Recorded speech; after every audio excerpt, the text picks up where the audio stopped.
Hi guys. आज है आंवले नवमी की पूजा। और इस दिन आंवले की पूजा करने से कहा जाता है कि मतलब एक तो प्रकृति के संरक्षण के लिए, और आंवला कितना ही पौष्टिक फल होता है हम सभी जानते हैं, हम सभी के लिए बहुत ही ज़्यादा बेनिफिशियल होता है। तो इसलिए हम प्रकृति के संरक्षण के लिए, पेड़ों की रक्षा के लिए ये पूजा करते हैं। और दूसरी चीज़ कि आज ही त्रेता युग का आरंभ हुआ था। और आज ही श्री कृष्ण ने जो है वो कंस को मारने का प्लान भी बनाया था, जिसकी वजह से ये अक्षय नवमी मनाया जाता है, जो कि देव उठनी एकादशी के 2 दिन पहले इस व्रत को संपूर्ण किया जाता है। इसमें आंवले के पेड़ के नीचे बैठकर हम आंवले के पेड़ की पूजा करते हैं, आंवला खाते हैं और प्रसाद खाते हैं। तो चलिए मैं आपको दिखाती हूँ कि ये पूजा हम कैसे करते हैं।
पर्व आते हैं और प्रत्येक पर्व का अपना एक विशेष महत्व होता है। दीपावली के बाद आंवला नवमी का पर्व मनाया जाता है।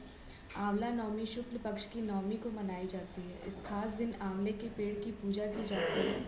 स्वस्थ रहने की कामना के साथ आंवले के पेड़ की पूजा की जाती है। आंवला नवमी में आंवला के पेड़ के नीचे बैठकर पूजा अर्चना कर ही भोजन किया जाता है। इस दिन आंवला को प्रसाद के रूप में भी खाया जाता है। आपको बता दें कि आंवला नवमी को अक्षय नवमी के नाम से भी जाना जाता है। इस दिन किए गए कार्य को शुभ और अटूट माना जाता है। देने वाली है, इस दिन ब्राह्मणों को आंवले के पेड़ के नीचे खाना खिलाना शुभ माना जाता है और पहले उन्हें सोने का दान दिया जाता था। एक बार व्यापारियों ने इस दिन ब्राह्मणों को सम्मान दिया तो उनके पुत्रों को यह सब पसंद नहीं आया, इसलिए उन्होंने अपने पिता के साथ युद्ध किया। झगड़े से परेशान कारोबारी घर छोड़कर दूसरे गांव चले गए। उन्होंने वहां रहने के लिए एक दुकान स्थापित की। यहाँ उन्होंने दुकान के सामने आंवले का पेड़ लगाया। भगवान प्रसन्न हुए और उनकी दुकान को बहुत लाभ होने लगा। यही खास बात थी कि परिवार से दूर रहते हुए भी उन्होंने यहाँ आंवला नवमी की पूजा कर ब्राह्मणों को अन्नदान करना शुरू कर दिया था। वहीं दूसरी ओर बेटों का धंधा पूरी तरह ठप हो गया और उसे अपनी गलती का एहसास हुआ। वह समझ गया कि हमने पिता के भाग्य से खाया है। तब बेटा अपने पिता के पास गया और अपनी गलती के लिए माफ़ी मांगी। फिर अपने पिता के कहने पर उन्होंने आंवले के पेड़ की भी पूजा की, जिससे उन्हें अपने घर में पहले जैसा ही सुख मिलता। सतमत छोड़े सूरमा, सत छोड़या पत जाए, सत की छोड़ी लक्ष्मी फिर मिलेगी आए। आओ नहा धोकर आंवले का दान करें और भोजन करें। राजा रानी ने आंवला दान करके खाना खाया और खुशी खुशी जंगल में रहने लगे। उधर आंवला देवता का अपमान करने व माता पिता से बुरा व्यवहार करने के कारण बहू बेटे के बुरे दिन आ गए। राज्य दुश्मनों ने छीन लिया, दाने दाने को मोहताज हो गए और काम ढूंढते हुए अपने पिताजी के राज्य में आ पहुंचे। उनके हालात इतने बिगड़े हुए थे कि पिता ने उन्हें बिना पहचाने हुए ही काम पर रख लिया। बहू बेटे सोच भी नहीं सकते थे कि उनके माता पिता इतने बड़े राज्य के मालिक भी हो सकते हैं। सो उन्होंने भी अपने माता पिता को नहीं पहचाना। एक दिन बहू ने सास के बाल गूंथते समय उनकी पीठ पर मस्सा देखा और उसे यही सोचकर रोना आने लगा कि ऐसा मस्सा तो मेरी सास के भी था। हमने ये सोचकर उन्हें आंवला दान करने से रोका था कि हमारा धन नष्ट हो जाएगा।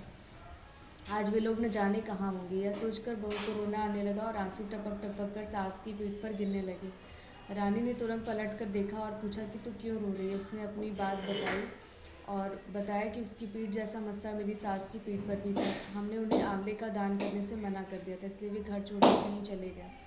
तब रानी ने उन्हें पहचान लिया, सारा हाल पूछा और अपना हाल बताया। अपने बहू बेटे को समझाया कि दान करने से धन कभी कम नहीं बल्कि बढ़ता है। बहू बेटे भी अब सुख से राजा रानी के साथ रहने लगे। हे भगवान, जैसा राजा रानी का सत रखा वैसा सबका सत रखना। कहते सुनते सारे परिवार का सुख रहे।